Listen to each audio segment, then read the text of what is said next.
Calf only weigh about 85 pounds, but by the time they reach adulthood, they can weigh over 5,000. They spend their days in the water resting. Hippos, like the one you see on the right, are nocturnal animals, so they're more active at night than they are during the day. In the evening, when it cools down, they'll crawl out to roam the shoreline eating grass, and a lot of it. Hippos need to eat 80 to 90 pounds of grass every single night. Ah lá, é um pelicano. É um pelicano. Mas tem um hipopótamo lá. Tem? Ok. Ah, tá lá o hipopótamo. Oh my goodness, as we come around the corner, look over there. That is an awesome view of a hippo. Crawling out of the water. See how massive these animals really are when they come out of the water like that. And when they're in the water, they don't really swim. Instead, they just kind of sink all the way to the bottom and then they tiptoe along the riverbed. They're able to hold their breath up to 8 minutes at a time. And on the island, you can see a pod of pink-backed pelicans. Their name comes from the pink coloring that shows up on the skin of their backs during mating season. Olha aqui, So urubu, they urubu. flap their wings at their backs. Chances are they're looking for a mate. Aqui é macaco.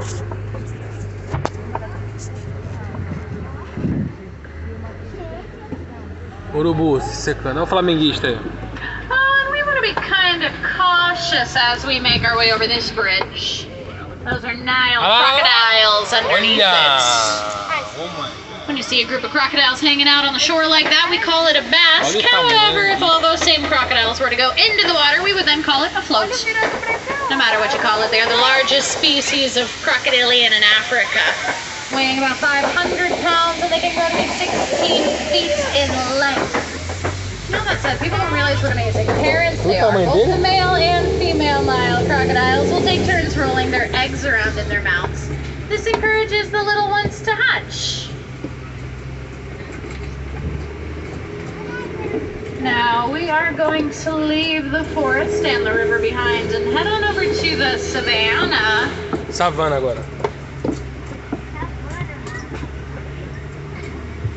And the very first thing that we're going to see here on the savannah is this tree over here to the right. It's called the baobab tree. They are nicknamed the upside down trees because their branches look like roots. And they go leafless like that 9 months out of the year. They only have leaves during the rainy season. Atrás não fica com folha. And this is one of the most beautiful views on the entire reserve. É a visão mais These bonita de toda a grasslands reserva. stretch for hundreds of miles. And Centenas they de are milhas. home to some of the world's most famous animals, such as lions, O mais famoso elephants, animal. and of course, giraffes. This is the wild Africa that we all work so hard to preserve. Olha lá, é a zebra. Off to the right-hand side, you can see a Hartmann's mountain zebra. We'll swing around, see if we can get a little closer to them on the other side of the clearing. There are 3 main types of zebras: the mountain zebras, the Grevy zebras, and the plains zebras. So those are a type of mountain zebra. Also to the right, you're going to see a herd of wildebeest. Well, it's a small group of wildebeest herds. They're some of the largest migrating herds in Africa. Every year, 1.5 million of them come together to roam the grasslands in search of fresh grass. Wait a second, look over to the left-hand side in the den. It's a pack of African wild dogs. The African wild dogs are more commonly called painted dogs. cachorro do mato. Coats.